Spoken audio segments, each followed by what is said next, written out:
projects that would come into the General Appropriations Act. The new projects that would come into the General Appropriations Act, which is actually we don't have the capability and in the first place. These are projects that would be new to us.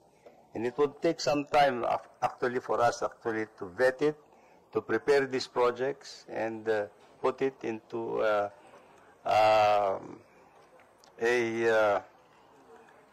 technically viable project. And these are the challenges that we face, Your Honor, at this point in time. We accept the response, Mr. Secretary. Of course, thank you for discussing the particular details. Of course, the question also is, and to be fair to the department, there are also areas where the flood control projects actually work. Is that correct? Can you provide specific instances po, at the very least in Metro Manila? Kasi po, as an example, in Marikina, I think people there were expecting that they were going to get flooded, but in fact, they were not flooded in the last 2 weeks. No? So, can we give examples po in which the flood control facilities actually work? Yes, Your Honor. Actually, for Metro Manila, it's a little different scenario. For the Department of Public Works and Highways, let me put it in proper perspective. Flood management in Metro Manila is under the responsibility of MMDA. This has been taken out of the department long time ago, when we transferred lock, stock, and barrel to MMDA at one point in time, Mr. Chair, in accordance with their charter. Now, having said that anyway, the department continued to provide technical assistance to the Metropolitan Development Authority in coordination with them. And even at this time, under the World Bank Assisted Program, the department is now in the process of rehabilitating the major pumping stations to increase their discharge capacities at this point in time. We should be able to complete 32 pumping stations by early next year. For Metro Manila, there is a big project that we are implementing right now under the Pasig Marikina Flood Control Program.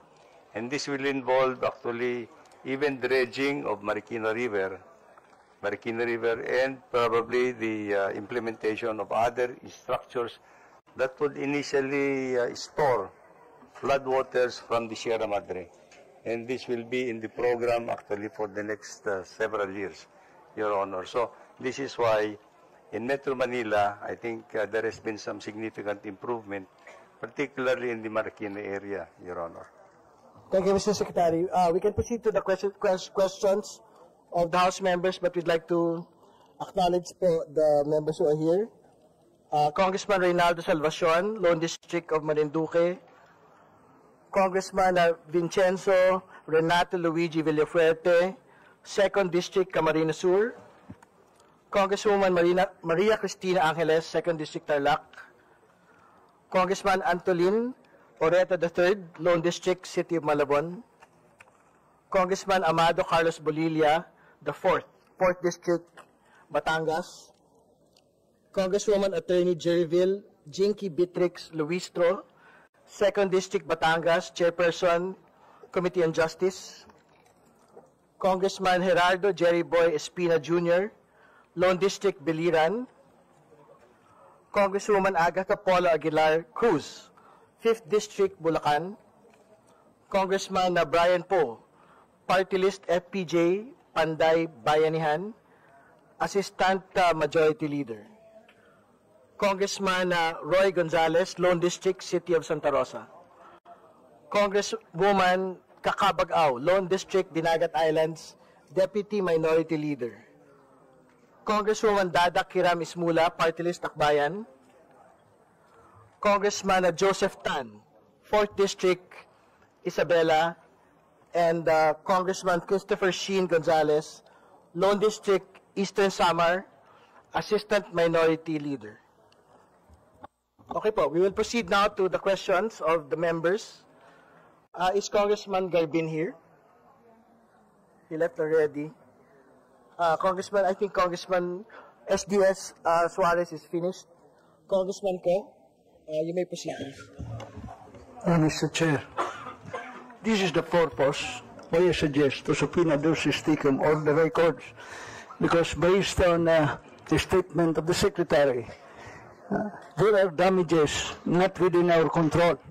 So, if based on the document presented, we could know that the project is completed, then the design is correct, then the contractor follow the specifications and program of work, and those damage is not our control, but there will be a factor of lateral movement due to earthquake, flood, and etc. Thank you, Mr. Chair. Mr. Secretary, please, you may reply. Yeah, I think I totally agree with the good congressman that rather, I think, as I have mentioned, Your Honor, I think the engineering intervention is just part of the solution, but I think for us to be able to comprehensively address the flooding problems, it has to be a holistic, comprehensive, and integrated manner, Your Honor, in all sectors that we need to address. Thank you, Mr. Chair. Congressman Cook? Oh, another follow-up. In our discussion, I found out, and I would like to suggest a solution to this problem. This is in connection with our insertion. Dapat nito to those respective engineering district, this should submit a very feasible projects to the regional director and in protocol direct to the central office. Then the central office will submit here in Congress. For the next budgetary hearing, hindi dapat natin bawasan ng 26 billion.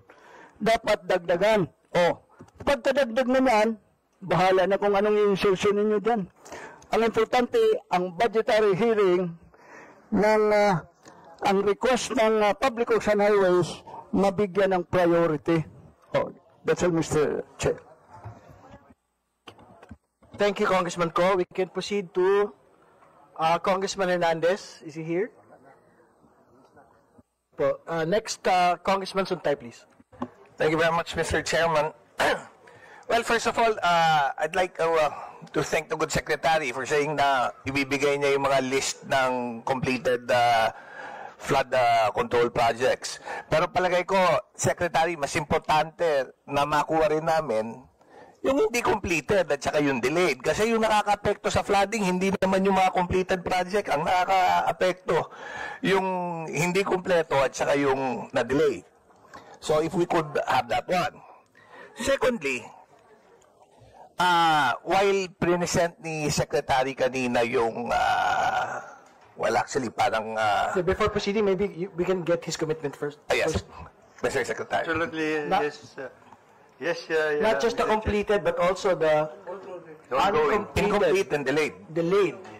Yes, I think that's a very specific list of the President in the SONA, di ba? Yes, that's right. The information will be there, Your Honor. The status of implementation of the project. Thank you very much. Then secondly, maybe later on, pwede tayong magkakuha naman ng presentation ng what causes the problem of flooding. Kanina ang pinakita kasi ang presentation ng Secretary, parang yung budget which was submitted Pero hindi natin napag-usapan kung ano yung what causes the flooding. Like for one, ako sa Metro Manila, there's always a mathematical computation for everything.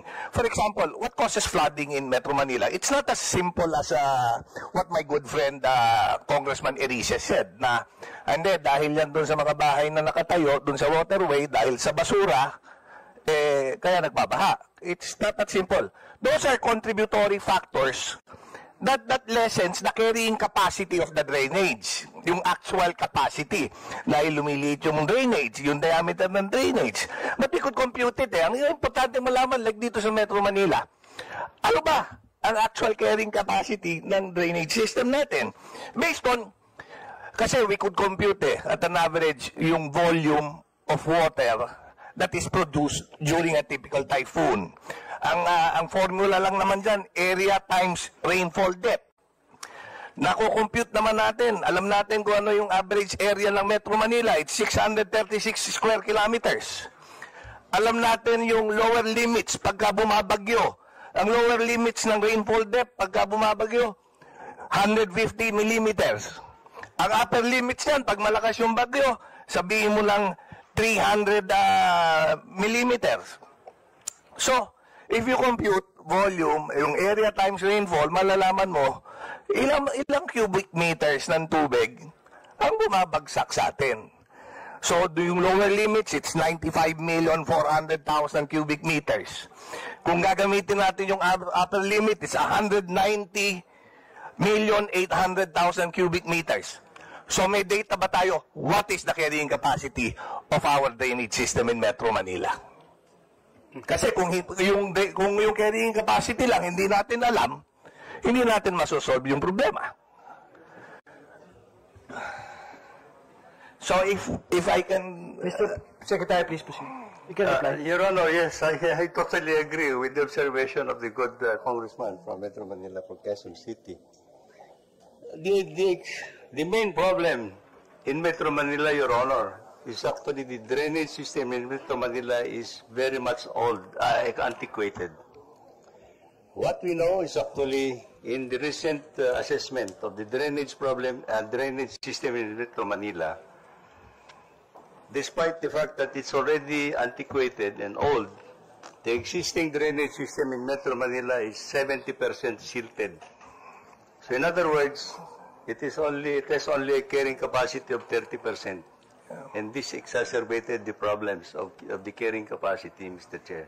So I think the issue is we need actually to have a master plan for the drainage system for Metro Manila. Precisely. That would have been my follow-up question. Knowing this, knowing this data, do we have a master plan? Are we following it? Dahil gumagawa tayo taon-taon ng budget. If we are not spending it based on the master plan, then we're wasting money. Kagaya ng sinabi ko, dun sa distrito ko, dumalang San Juan River yung main artery. Kumukolekta yung Lagariang Creek. Kahit taon-taon, maglagay ng budget para dun sa San Juan River, para lagyan ng mga sheet pile yung magkabilang gilid niyan. Kung hindi rin tatapusin, then nag-aaksaya tayo ng pera. Huwag na natin lagyan ng allocation niyan kung hindi rin matatapos. Sayang lang rin eh. Now, in certain areas rin, ang problema, dahil nga, as the good secretary mentioned, yung carrying capacity of our drainage are very low. So, kailangan natin ng parang mga water catchment, like what they do in Singapore. Madami nagtataka, bakit sa BGC hindi bumabaha? Because BGC, when it was constructed, ang daming water catchment all over BGC. That's why the water goes somewhere before go outflowing in Laguna de Bay. So, do we have such a thing? Are we considering such a thing? Baka we're wasting money. Alam ko, nabasa ko kasi, while I understand na ang pondo kasi pinaghahati-hatian kada distrito. Pero kung paghahati-hati din natin, we will never finish anything. So why not look at what causes the problem? Put the proper funding, kahit na yung Office of the President na yung magpatupad yan, di ba? At gawin niyang flagship project. But we need results. Kasi kung ang gagawin lang natin, pagpaparti-partihan yung budget, then we will never solve anything. Mr. Chairman, can I interject? We'll wait for Secretary to respond first. Before giving it to the Secretary, to Chairman Momo, please. Mr. Chairman, Mr. Secretary, I understand there is a study already in Metro Manila and suburbs conducted by the World Bank in 2012, and one of the recommendations of the study is the improvement of drainage, internal drainage system. I know this, the UPMO knows this, and actually I think right now the carrying capacity of our drainage is in a 5 or 10-year return period lang. Ang kailangan ng study, 50-year return period. Ibig sabihin, lalakihan natin ang ating mga drainage system. It is included in that particular study. And sana makita natin ulit yung ating study na yan, you can either update